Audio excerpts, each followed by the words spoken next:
Hello friends. स्वागत है आप सभी का हमारे आज के इस वीडियो में। आज के वीडियो में हम बात करेंगे फ्लूइड मैकेनिक्स के बारे में। और जो हमारा मेन टॉपिक होगा उसमें हम बात करेंगे प्रॉपर्टीज ऑफ फ्लूइड के बारे में। हम अपने वीडियो में आगे बढ़ें उसके पहले अगर अभी तक आपने हमारे चैनल को सब्सक्राइब नहीं किया है तो करें, हमारे वीडियोस को देखें, उन्हें ज़्यादा से ज़्यादा लोगों के साथ में शेयर करें, उन्हें लाइक करें और अपने ऑब्जर्वेशंस कमेंट सेक्शन में लिख करके हमको ज़रूर बताएं। तो आते हैं अपने आज के वीडियो के ऊपर। ऐसा नहीं है कि जिन टॉपिक्स को आज हम कवर करने वाले हैं उनको हमने पिछले वीडियोस में अपने कवर नहीं किया, लेकिन आज हम कोर्स को आगे बढ़ाने के दृष्टिकोण से नहीं बल्कि जो बेसिक कॉन्सेप्ट्स हैं उनको डेफिनेशन विद एप्लीकेशन के साथ में करने की कोशिश करेंगे, जिससे हमको ये समझ में आएगा कि जो हमारे बेसिक कॉन्सेप्ट्स हैं फ्लूइड मैकेनिक्स के, ठीक, उन उनको क्यों पढ़ना है, कैसे पढ़ना है और उनका इंपॉर्टेंस क्या है। जब साथ में एप्लीकेशन होगा तो कहीं ना कहीं हमको ये भी समझ में आता जाएगा कि वो बेसिक टर्म्स जो हैं वो फ्लूइड मैकेनिक्स के लिए जानने कितनी जरूरी है, फ्लूइड मैकेनिक्स को जानने समझने के लिए। और उससे रिलेटेड जो एग्जांपल्स हैं वो कितने इजी होते हैं, जो अलग अलग एग्जाम्स में पूछे जाते हैं, चाहे वो गेट का एग्जाम हो, चाहे फिर वो आईईएस का एग्जाम हो, चाहे फिर वो एसएससी जेई का एग्जाम हो, कहीं पर भी। और ये इन्हीं के ऊपर जब हम ऑब्जेक्टिव क्वेश्चंस के बारे में बात करें तो एक एक नंबर से रिलेटेड बहुत सारे क्वेश्चंस बनने वाले हैं। और इसीलिए इन बेसिक डेफिनेशंस का, बेसिक टर्म्स का जानना हमारे लिए बहुत जरूरी है। तो पहला टर्म इस उसमें आता है श्रेणी में, वो है डेंसिटी और मास डेंसिटी। जब हम यहाँ पर डेंसिटी के बारे में बात कर रहे हैं तो उसका टिपिकली एक मतलब हो जाता है कि वो मास डेंसिटी है। ठीक है। तो बचपन में जब हम लोग पढ़ते थे तो एक क्या कहते हैं टर्म होता था द्रव्यमान, जिसको इंग्लिश में हम मास कहते हैं। उसकी डेफिनेशन अपने आप में बहुत इंपॉर्टेंट होती थी। ठीक। अब मास से ही रिलेटेड एक और टर्म बनता है वेट। बट दोनों चीजों में कहीं ना कहीं फर्क है। और जब हम डेंसिटी के बारे में बात करेंगे तो टिपिकली हम ये मान करके चल रहे होते हैं कि वो मास डेंसिटी है। और अगर वेट डेंसिटी है तो वो मास डेंसिटी से कैसे अलग है, ये भी कहीं ना कहीं हमको इसमें समझ में आएगा। तो जैसे हमने कहा कि हम डेंसिटी या मास डेंसिटी के बारे में बात कर रहे हैं, तो it is the ratio of mass of a fluid to its volume. मतलब कि एक सिंपल सा रेशियो है, ठीक है, और जिसमें mass is going to be divided by the volume. ठीक है, जिसको हम कह रहे हैं ratio of mass of the fluid to its volume. ठीक, mass per unit volume of a fluid is called density. ठीक, that is the very typical, very simple definition in very simple terms. ठीक है, मतलब इन very simple words. ठीक है, मतलब कि it is denoted by rho and unit of mass is going to be kilogram per cubic metre. ठीक है, जिसको हमने यहां पर लिखा हुआ है, which means rho is going to be equal to m upon v। कोशिश ये करनी है कि चाहे वो मास है चाहे फिर वो हमारा वॉल्यूम है, दोनों सेम यूनिट्स में रहे तो हमारे लिए कन्वर्जन आसान रहेगा, उसको समझना आसान रहेगा। ठीक, तो जिस तरीके से हम यहाँ पर एमकेएस में बात कर रहे हैं, किलोग्राम पर क्यूबिक मीटर, ठीक है ना, अकॉर्डिंगली जब हम उसको चेंज करना चाहें तो वो भी हम कर सकते हैं। ठीक है, the density of the liquids may be considered as constant while that of gases changed with variation of pressure and temperature, of course. और बड़ा सिंपल सा यहाँ पर फंडा है समझने के लिए कि लिक्विड्स में जो हमारा इंटरमोलिकुलर स्पेसेस होते हैं वो और दो डिफरेंट पार्टिकल्स के बीच में जो स्पेस होता है वो बहुत ही लिमिटेड होता है, उसको बहुत ज़्यादा कंप्रेस नहीं किया जा सकता। जबकि गैसेस में वही जो इंटरमोलिकुलर डिस्टेंस है that is far higher as compare to liquids. ठीक है ना। तो जब हम प्रेशर बढ़ाएंगे या टेम्परेचर बढ़ाएंगे तो उसका कहीं ना कहीं सीधा सा इफेक्ट जो है हमारे वो वॉल्यूम पर निकल करके आएगा। और अगर वॉल्यूम कम या ज़्यादा हुआ तो ऑटोमेटिकली तो हमारी जो डेंसिटी है उसकी वैल्यू चेंज हो जाएगी। ठीक, इसलिए हम लिक्विड के केस में, क्योंकि कंप्रेसिबिलिटी वहां पर बहुत कम है, ठीक है, मतलब कि वॉल्यूम बहुत कम क्या कहते हैं कम किया जा सकता है या बढ़ाया जा सकता है इस तरीके से। ठीक है, तो यहां पर हम ये कह सकते हैं कि the density of liquids may be consider as constant. ठीक है, अब जैसे हमने यहां पर लिखा कि unit of mass density is kilogram per cubic metre, तो हम इसको अगर हम सीजीएस में लिखना चाहें तो ग्राम पर सीसी भी लिख सकते हैं। ठीक है, और जिसको हम कहते हैं क्यूबिक सेंटीमीटर। ठीक है। तो मतलब कि अब हमको ये देखना है कि हमको क्वेश्चन किन यूनिट्स में बात हो रही है, किस तरीके से बात हो रही है, और उसके ऊपर क्वेश्चन जो एग्जाम्स में पूछे जाते हैं बहुत ही सिंपल पूछे जाते हैं, महज उनकी यूनिट किस तरीके की दी हुई है और हमको किन यूनिट्स में निकालना है और हमको किन यूनिट में हमारी प्रैक्टिस है, बस इतने सी चीजों की अगर हमको क्लैरिटी है तो we can very easily score these marks, चाहे वो 1 नंबर का हो। इन जनरल 2 नंबर के सवाल तो इन टॉपिक्स के ऊपर कम ही आते हैं, लेकिन ये बेसिक कॉन्सेप्ट्स हैं जिनको हमको जानना बहुत ही जरूरी है। अब इसी के ऊपर जैसे हमने लिखा था, value of density of water is 1 ग्राम पर सेंटीमीटर क्यूब और 1000 किलोग्राम पर मीटर क्यूब, ये होते हैं। ठीक है, तो ये हमारा हो गया सीजीएस यूनिट में और ये हो गया हमारा एमकेएस यूनिट में। ठीक है, और अब आते हैं इसी के ऊपर, पहले तो एक प्रॉब्लम सॉल्व करते हैं। ठीक है, you have a rock with a volume of 15 centimetre cube and a mass of 45 grams, what is its density. तो पहली चीज, पहले तो फॉर्मूला लिख लेते हैं। ठीक है, rho is equal to M upon V. अब यहां पर ये सेंटीमीटर क्यूब में है और ये हमारा ग्राम्स में है, तो मतलब कि अगर हम सीजीएस यूनिट्स में ही पहले बात कर लें, उसके बाद कन्वर्जन करेंगे एमकेएस यूनिट्स में। ठीक है, तो 45 ग्राम्स, ठीक है, डिवाइडेड बाई 15 सेंटीमीटर क्यूब। ठीक है, तो सीधे सीधे क्या कहते हैं, जब हम इसको डिवाइड करेंगे तो ये 3 टाइम्स डिवाइड हो जाएगा, तो क्या निकल करके आएगा, 3 gram per, I am writing it as cc here. ठीक है, क्यूबिक सेंटीमीटर। अब इसको कन्वर्ट करना है। ठीक है, तो अगर हमको ग्राम को किलोग्राम में कन्वर्ट करना है तो हमको उसको 1000 से डिवाइड करना है। ठीक है, 1000। और क्यूबिक सेंटीमीटर के बारे में बात हो रही है, तो क्यूबिक सेंटीमीटर मतलब कि सेंटीमीटर 3 बार आया हुआ है। ठीक है ना, तो जब हमको इसको क्या कहते हैं कन्वर्ट करना है, तो हर सेंटीमीटर को हम क्या कहते हैं मीटर में कन्वर्ट कर लें, तो सेंटीमीटर क्यूब का मतलब हुआ 3 बार सेंटीमीटर, तो मतलब ये 1 सेंटीमीटर को मीटर में कन्वर्ट करने के लिए, ये जो क्या कहते हैं दूसरा सेंटीमीटर उसको मीटर में कन्वर्ट करने के लिए, और ये तीसरे को। ठीक है, तो अब क्या होगा कि 3 यहां पर है, यहां पर 6 है, तो यहां पर रिजल्टेंट कितना बच जाएगा, 3 × 1000, मतलब कि 3000 किलोग्राम पर मीटर क्यूब। ठीक, तो इस क्वेश्चन का आंसर कितना हो गया कि जो रॉक है हमारे पास जिसका वॉल्यूम 15 सेंटीमीटर क्यूब और मास 45 ग्राम्स है, तो उसकी जो डेंसिटी हो जाएगी वो 3 ग्राम्स पर क्यूबिक सेंटीमीटर या फिर 3000 किलोग्राम पर क्यूबिक मीटर हो जाएगी। ठीक, बहुत ही सिंपल क्वेश्चन, बहुत ही इजी क्वेश्चन। अब किस किस तरीके से दिया जा सकता है ये एक अलग बात है। फिलहाल अब अपनी अगली बेसिक प्रॉपर्टी के ऊपर बात करते हैं, विच इज स्पेसिफिक वेट और वेट डेंसिटी। तो जब हम मास के बारे में बात कर रहे थे तो that was being denoted by m, लेकिन जब हम वेट डेंसिटी के बारे में बात करेंगे तो w is going to be equal to m multiplied by g। और यहां पर सारा खेल जो है अब इस g का आ जाएगा, which because of which mass is being converted into weight. So the specific weight or the weight density of a fluid is the ratio between the weight of the fluid to its volume. ठीक, again weight per unit volume. ठीक है, तो weight per unit volume of a fluid is called weight density which is denoted by W।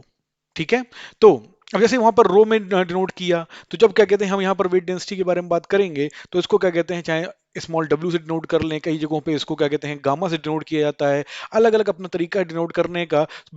We should be clear with our concepts, denote किस तरीके से कर रहे हैं, I in my opinion that is secondary. ठीक है, so W is going to be equal to weight of the fluid divided by volume of the fluid. ठीक है, अब जैसे मास के बारे में बात करें, ठीक है, acceleration due to gravity, gravitational acceleration जिसको हम बोलते हैं, divided by volume of fluid, तो क्या हो जाएगा m अपॉन v इंटू जी।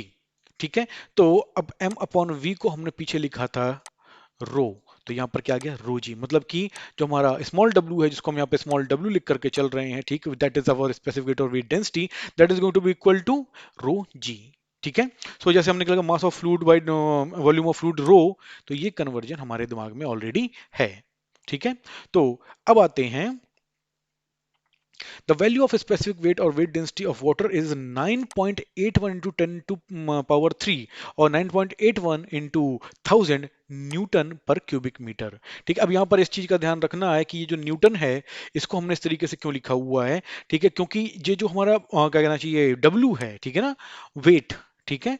तो weight is nothing but like a force, और फोर्स की यूनिट क्या होती है, न्यूटन। ठीक, तो यहाँ पर न्यूटन पर क्यूबिक मीटर ये हमारा निकल करके आ जाता है। तो जब हम स्पेसिफिक वॉल्यूम के बारे में बात करें, तो ये डेंसिटी का जो मास डेंसिटी है उसका जस्ट रिवर्स है। ठीक है।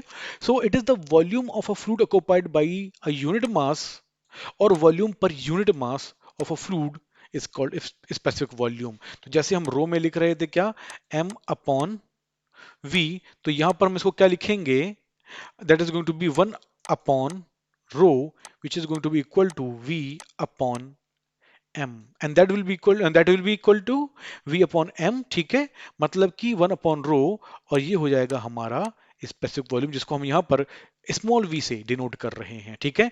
So the standard unit for specific volume is cubic metre per kilogram in mks, although it may be expressed in terms of millilitres per gram. ठीक है, यहाँ पर इसको भी कर सकते हैं। वैसे तो हम चाहें तो मिलीलीटर में करना चाहें, इस इवन इसको क्यूबिक मीटर को भी हम लीटर्स में लिख सकते हैं। ठीक है, बट क्या कहते हैं, हम किसी एक यूनिट में उसको समझें और उसका कन्वर्जन किस तरीके से करना है उसके बारे में हम बाद में देखते रहेंगे। उसको वो हमको आता है, ये हमारे लिए जरूरी है। ठीक है ना। तो इन टर्म्स ऑफ मिलीलीटर्स पर ग्राम भी इसका यूनिट हो सकती है। और एक और यूनिट होती है क्यूबिक फीट पर पाउंड।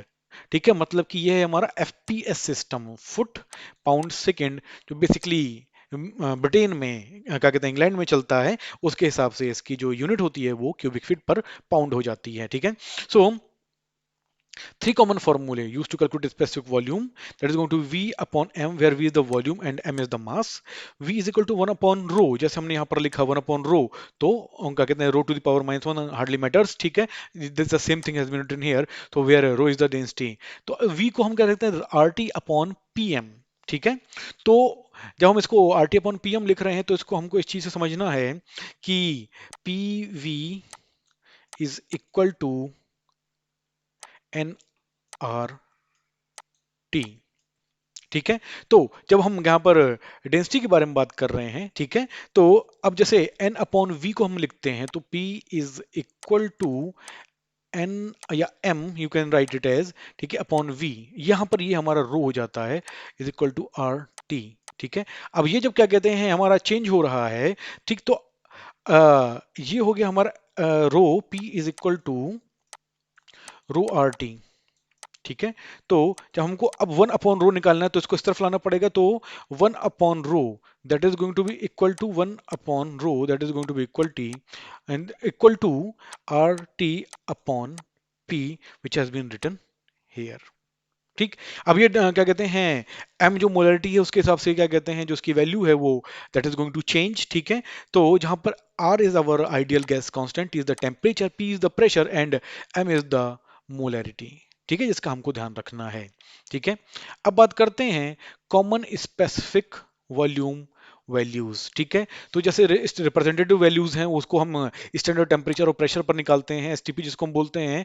ठीक, जिसको हम कहते हैं टेम्परेचर ऑफ 0 डिग्री सेल्सियस, या फिर 273.15 डिग्री केल्विन और 32 डिग्री फ़ारेनहाइट, और प्रेशर ऑफ 1 एटमॉस्फेयर। उस पे हमारा स्पेसिफिक वॉल्यूम क्या क्या होता है। एयर के लिए जब हम बात करें तो डेंसिटी है हमारी 1.225 किलोग्राम पर मीटर क्यूब। स्पेसिफिक वॉल्यूम है हमारा मीटर क्यूब पर किलोग्राम में। जब हम इसी का रिवर्स कर दें 1 अपॉन समथिंग, तो आ जाएगा 0.78।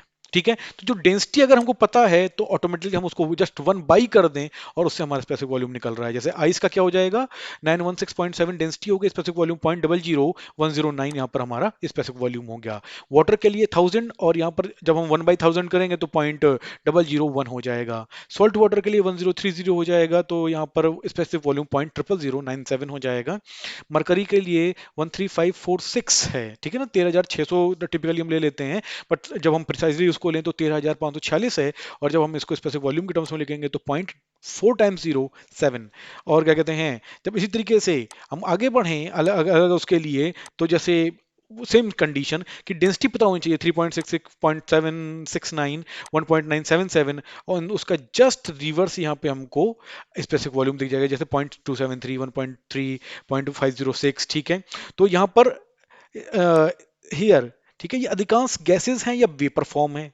ठीक, चाहे अमोनिया ले लें, कार्बन डाइऑक्साइड ले लें, क्लोरीन, हाइड्रोजन, मीथेन, नाइट्रोजन और steam, steam is a vapour form. ठीक है, so that is going to change, no I mean that is going to change the value depending upon the which type of gas it is, और क्या कहते हैं उसकी अपनी properties क्या हैं। ठीक, for different gases that is going to be different, और जस्ट उसका जस्ट इन्वर्स कर देंगे, तो डेंसिटी का जब इन्वर्स कर देंगे तो हमको स्पेसिफिक वॉल्यूम यहाँ पर पता चल जाएगा। अब आते हैं अगले इंपॉर्टेंट टर्म के ऊपर, that is specific gravity. Specific gravity the ratio of weight density of a fluid to the weight density of a standard fluid. ठीक, हमको ये देखना है कि स्टैंडर्ड फ्लूइड के रेफरेंस में जो हमारा फ्लूइड है, जो हमारे पास सैंपल है, ठीक है, वो कितना भारी है या कितना हल्का है। उससे कहीं ना कहीं उसकी करेक्टरिस्टिक्स जो है वो डिफाइन हो जाएंगी, वो हमको समझ में आ जाएंगी। इस चीज के लिए हम इस पर्टिकुलर टर्म को यहाँ पर डिफाइन कर रहे हैं। ठीक, जब हम लिक्विड्स के केस में बात करें तो जो हमारा स्टैंडर्ड फ्लूइड होता है वो वाटर होता है, और जब हम गैसेस के बारे में बात करें तो वहां पर स्टैंडर्ड फ्लूइड एयर होता है। ठीक है, तो क्या कहते हैं, इसको हम रिलेटिव डेंसिटी भी बोल सकते हैं, और ये सिंपल एक तरीके का रेशियो है जिसको हम एस से डिनोट कर रहे हैं। ठीक है, तो क्या कहते हैं, जब हम इसको एस को लिखना चाहें तो जैसे रो, ठीक है, डिवाइडेड बाई रो डब्ल्यू, और क्या कहते हैं और करके इसको लिखते हैं that will be better, rho divided by rho A. ठीक है, तो मतलब यहां पर वाटर हो गया लिक्विड के केस में, और एयर हो गई यहां पर गैसेस के केस में। ठीक है, तो the density of air at room temperature is 1.20 kilogram per cubic metre. The density of water at 4 degree centigrade as a reference point, as the water at this point has the highest density of 1000 kilogram per cubic metre. ठीक, अब water की अपनी अपनी क्या कहते हैं, चूंकि जैसे डेंसिटी के बारे में बात की तो मतलब कि हाईएस्ट बोला तो मतलब कि यहाँ पर वॉल्यूम इसका लोएस्ट है। ठीक है ना, तो कहीं ना कहीं इससे ज्यादा करोगे तो भी वॉल्यूम बढ़ेगा, इससे नीचे करोगे तो भी वॉल्यूम बढ़ेगा, तो कहीं ना कहीं वहां पर डेंसिटी फिर आपकी कम हो जाएगी। इस चीज को हमको ध्यान में रखना है। ठीक है, तो हम जो वाटर की डेंसिटी है वो 4 डिग्री सेंटीग्रेड के ऊपर डिफाइन कर रहे हैं, विच इज 1000 किलोग्राम्स पर क्यूबिक मीटर, जिसको हम यहाँ पर स्पेसिफिक ग्रेविटी के कंसिडरेशन में लेकर के आएंगे जब कैलकुलेट कर रहे होंगे किसी फ्लूइड के लिए। ठीक है, तो कहीं ना कहीं एक चूंकि राउंड फिगर है तो हमको उसमें इसके कैलकुलेशन में भी आसानी हो जाएगी। ठीक है, तो अब हम यहां पर जब बात करें कि specific gravity for liquids, weight density और density of liquid divided by weight density और density of the water, simple, very simple. ठीक है, और फिर जब गैसेस के लिए बात करें तो सेम फॉर्मूला। ठीक है, वेट डेंसिटी और density of the gas and weight density और the density of the air. ठीक है, और जब हम क्या कहते हैं वेट डेंसिटी ऑफ लिक्विड के केस में बात करें तो स्पेसिफिक ग्रेविटी को जब हम वेट डेंसिटी ऑफ वाटर से मल्टीप्लाई कर देंगे तो उस पर्टिकुलर लिक्विड की वेट डेंसिटी हमको यहाँ पर पता चल जाएगी। और सिंपल जब डेंसिटी और लिक्विड के केस में बात करें तो स्पेसिफिक ग्रेविटी को जब हम डेंसिटी ऑफ वाटर से मल्टीप्लाई कर देंगे तो हमको उसकी डेंसिटी पता चल जाएगी। तो जैसे यहाँ पे लिखा एस इंटू 1000 मल्टीप्लाइड बाई 9.81, इसकी वैल्यू कई जगहों पर राउंड फिगर हम 10 भी ले लेते हैं, तो चॉइस हमारी है, हमको क्वेश्चन में क्या गिवन है या हम किस कंसिडरेशन पर लेकर के चल रहे हैं। लेकिन हाँ, ये है कि 10 या लें 9.81 लें तो थोड़ा बहुत कहीं ना कहीं आंसर आपका डेफिनेटली चेंज हो जाएगा। और जब डेंसिटी ऑफ लिक्विड के बारे में बात करें तो जैसे हमने ऊपर पूरा डिस्कशन कर लिया, same thing is going to happen here. जब हम वाटर के केस में बात करें density of water in various units तो 1000 किलोग्राम्स पर क्यूबिक मीटर एमकेएस में, 1 ग्राम पर क्यूबिक सेंटीमीटर सीजीएस में, 62.43 पाउंड्स पर क्यूबिक फीट ये हमारा एफपीएस में, और क्या कहते हैं 0.036 पाउंड्स पर क्यूबिक इंच। ठीक है, ये भी हमारा एफपीएस में बट स्मॉलर यूनिट्स में। ठीक है, सो अब यहाँ पर value of specific gravity for some common materials जिनके बारे में हम बात करने वाले हैं, तो जैसे ड्राई एयर के लिए हमारी स्पेसिफिक ग्रेविटी कितनी हो जाएगी 0.0013, अल्कोहल के लिए 0.82, मतलब कि अल्कोहल पानी से हल्का है। ठीक, carbon dioxide 0.00126, cast iron 7.20, of course iron तो भारी होना बनता भी है, लोहा है आफ्टर ऑल, भारी होना बनता भी है। पेट्रोल, ठीक है, मतलब कि 0.72, रबर 0.96। ठीक है, जो हमारी वुड ओक होगी that is going to be 0.9। 0.77 और नायलॉन जो है वो हमारी 1.12। वैसे यहाँ पर एक सीधा सीधा मतलब ये निकाल के जरूर हम चल सकते हैं कि अगर जो हमारी वैल्यू है वो एक से कम है, मतलब कि उसकी जो डेंसिटी है वो पानी से कम है, जो हमारा स्टैंडर्ड फ्लूइड है, चाहे वो गैस है चाहे लिक्विड है, तो लिक्विड केस में जैसे पानी हो गया, ठीक है। तो अल्कोहल जैसे हमारा लिक्विड हुआ और ये हमारा 0.82 है, मतलब कि ये पानी से डेंसिटी जो है इसकी कम है। तो अब अगर जिसकी डेंसिटी कम होगी, सॉरी स्पेसिफिक ग्रेविटी कम होगी, वो पानी पे तैरेगा, और डेंसिटी स्पेसिफिक ग्रेविटी अगर उसकी ज्यादा होगी तो फिर वो पानी में डूब जाएगा। जैसे हम यहाँ पर आयरन के केस में बात करें, पेट्रोल तैरेगा, ठीक है। जितने भी जिनके भी डेंसिटी एक से, सॉरी स्पेसिफिक ग्रेविटी एक से कम है, वो सब पानी की सरफेस के ऊपर तैरेंगे, तैरते दिखाई देंगे। और बचपन में हम एक्सपेरिमेंट बहुत करते थे, पानी में केरोसिन डाल दिया थोड़ा सा, ठीक है, और क्या कहते हैं, या फिर सरसों का तेल थोड़ा सा डाल दिया, तो हम देखते थे भाई वो ऊपर तैर रहा है या कहाँ नीचे जा रहा है, किस तरीके से हो रहा है, ठीक है। उसी की जगह पे जैसे नायलॉन हो गया या फिर हमारा कास्टर आयरन हो गया, तो ऑटोमेटिकली ये डूबेंगे ही डूबेंगे, ठीक है, क्योंकि पानी से भारी है, ठीक है, और स्पेसिफिक ग्रेविटी इनकी एक से ज्यादा है। तो अब आते हैं अलग अलग एग्जांपल्स के ऊपर बात करते हैं कि if the density of gold is 19,300 kilograms per cubic meter, what is the specific gravity of gold? ठीक है, तो जैसे हम यहाँ पर इन्होंने डेंसिटी दे दी, तो इसको क्या करें, स्टैंडर्ड जो क्या कहते हैं फ्लूइड है हमारा, उससे डिवाइड करें। उसमें इस केस में हम क्या लेंगे, वाटर, ठीक है। तो क्या कहते हैं, गोल्ड के बारे में बात हो रही है, तो 1000 किलोग्राम्स पर क्यूबिक मीटर से हमने डिवाइड किया, तो ऑटोमेटिकली 19.3 निकल करके आ गया। तो specific gravity of iron is going to be 19.3, ठीक है। अब आते हैं अगले एग्जांपल के ऊपर, which says if the specific gravity of ice is 0.92, मतलब कि एक से कम, और चूंकि आइस है तो हम कहीं ना कहीं वाटर से ही उसको कंपेयर करने वाले हैं ऑफ कोर्स, ठीक है। Then what is the density of ice, ठीक है। तो इस केस में क्या होगा कि specific gravity is going to be density of the substance divided by density of the water, ठीक है। तो जब हमको डेंसिटी ऑफ सब्सटेंस निकालना है और जहां यहाँ पर हमारे पास आइस है, तो specific gravity 0.92 multiplied by density of water, 1000 से मल्टीप्लाई कर देंगे सीधे सीधे, तो 0.92 मल्टीप्लाइड बाई 1000, यहाँ पर हमारी इसकी डेंसिटी निकल करके आ जाएगी सब्सटेंस की 920 किलोग्राम्स पर क्यूबिक मीटर, ठीक है। अब तीसरे क्वेश्चन के ऊपर आते हैं, calculate the specific gravity of iron. तो ये हमको ध्यान में रखना है कि आयरन की जो हमारी डेंसिटी है, दैट इज 7850 किलोग्राम पर मीटर क्यूब, ठीक है। और इसको तो यूं भी याद कर लो कि अगर सिविल इंजीनियर हो, तो साइड के ऊपर ये जो तुम्हारा क्या कहते हैं आयरन है, माइल्ड स्टील वगैरह है, इन सब को हमको बहुत अच्छे से यूज करना है। तो चाहे आरसीसी डिजाइन के बारे में बात आए या फिर क्या कहते हैं इवन स्टील स्ट्रक्चर के केस में बात आए, तो ये सारी जो हमारी क्या कहते हैं डेंसिटीज हैं, उनके बारे में पता होना हमको बहुत जरूरी है। तो अब हमको चूंकि एस की वैल्यू निकालनी है, तो हम यहाँ पे लिख रहे हैं rho of iron divided by rho of water, ठीक है। तो 7850 डिवाइडेड बाई 1000, ठीक। तो यहां पर एक चीज का निकल करके आ जाएगी 7.85, ठीक है। अच्छा, एक चीज बातों बातों में कवर करनी रह गई कि specific gravity density by density है, मतलब कि सेम क्वांटिटी का रेशियो है, तो इसकी कोई भी यूनिट नहीं होगी। यूनिट इज नॉट देयर, ठीक है। इस चीज का हमको ध्यान रखना है। और डायमेंशनलेस क्वांटिटी है, ये भी हमको यहां पर समझ करके चलना है, ठीक है। ये हमारी डायमेंशन स्पेसिफिक ग्रेविटी हमारी डायमेंशनलेस क्वांटिटी है। और आयरन के केस में क्या होगी उसकी क्या कहते हैं स्पेसिफिक ग्रेविटी 7.85, मतलब कि ये भी पानी से भारी है, तो अगर पानी में इसको डालेंगे तो ये डूब जाएगी, ठीक है। अब जैसे यहाँ पर था कि the procedure we have followed to calculate specific gravity, देखिए ये थोड़ा सा आगे के टर्म्स जरूर हैं, फिर भी हम इनके बारे में बात कर लेते हैं कि जैसे एक दो प्रोसेस यहाँ पर डिस्कस किए गए हैं, शो किए गए हैं, स्पेसिफिक ग्रेविटी यूजिंग पिक्नोमीटर और स्पेसिफिक ग्रेविटी ऑफ सीमेंट। तो जैसे यूजिंग पिक्नोमीटर के बारे में बात करें, तो चाहे सैंड हो हम उसको यूज कर सकते हैं, इन जनरल सॉइल सैंड, इनकी जो स्पेसिफिक ग्रेविटी है पिक्नोमीटर से निकालना आसान होता है, जो हम जियो टेक्निकल इंजीनियरिंग में पढ़ते हैं। तो क्या करेंगे, सबसे पहले पिक्नोमीटर लिया और उसको एम्प्टी कंटेनर का वेट ले लिया, फिर उसमें एम्प्टी कंटेनर के साथ में हमने ड्राई सॉइल का वेट भी ले लिया।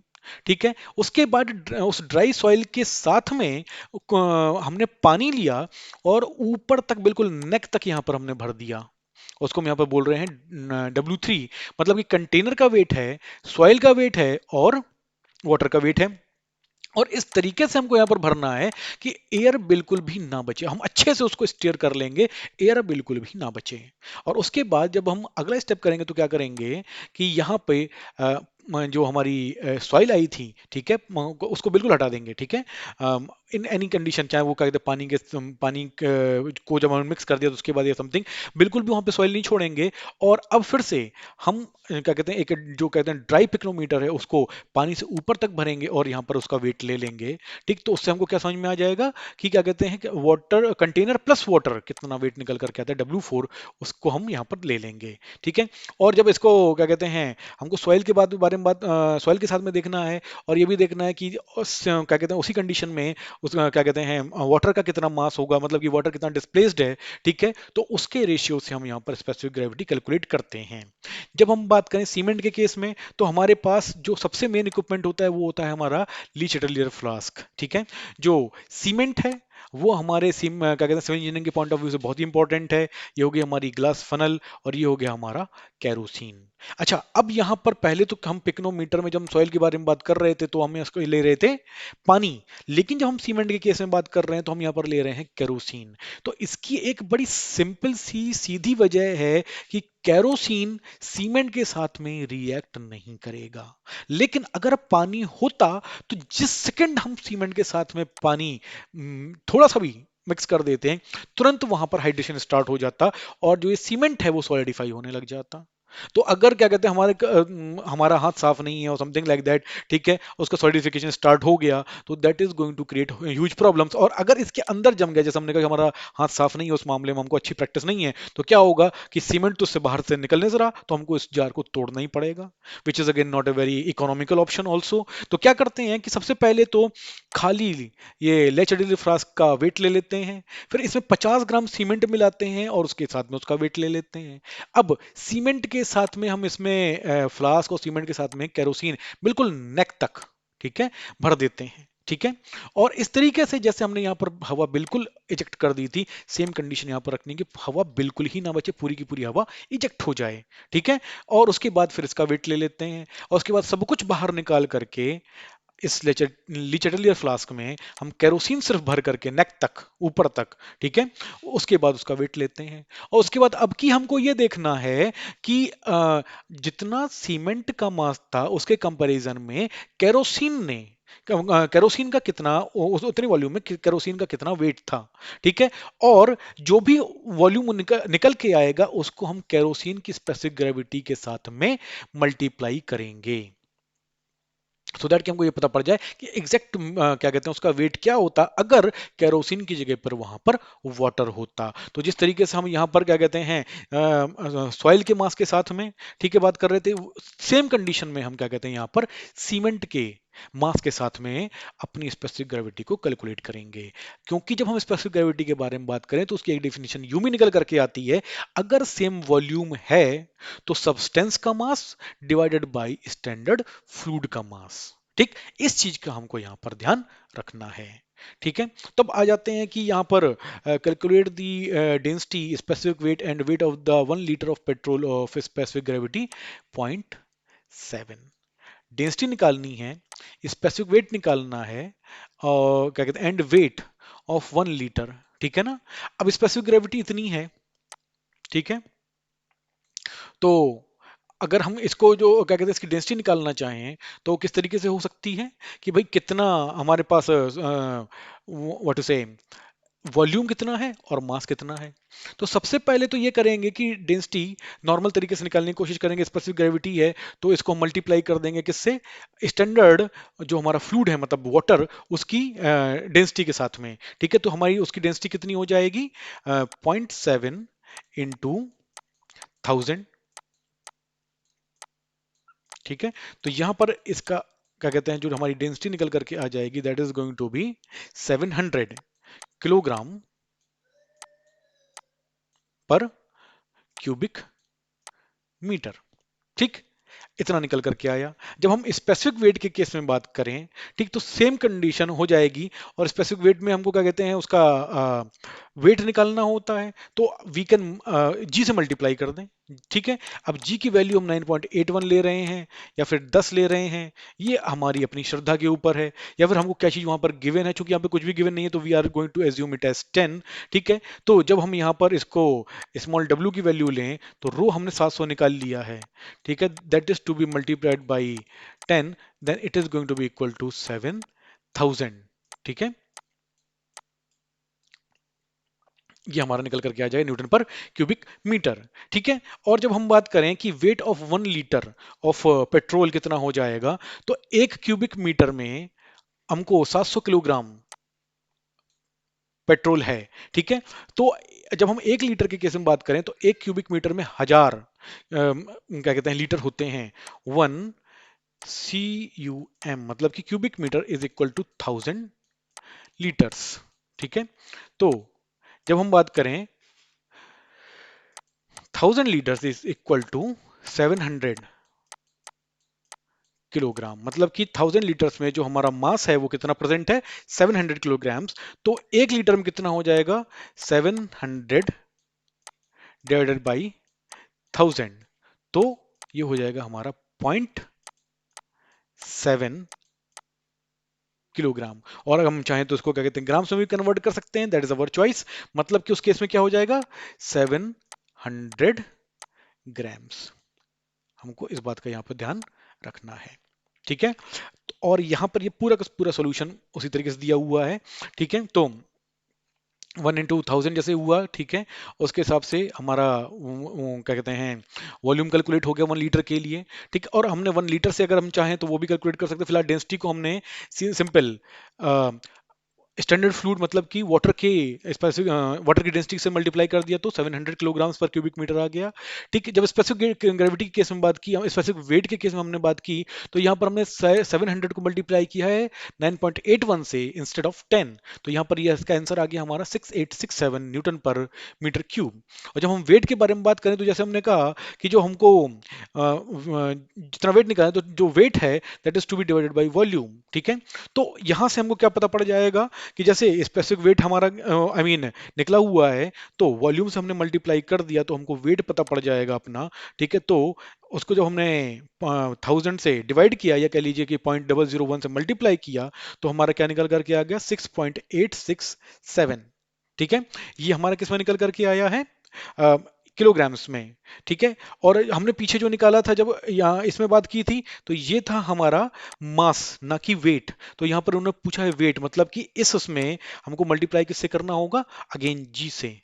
ठीक, तब हमारा वो प्रॉपर आंसर यहाँ पर निकल करके आएगा, which is going to be the multiplication, which is going to be the multiplication of 6867 by 0.001।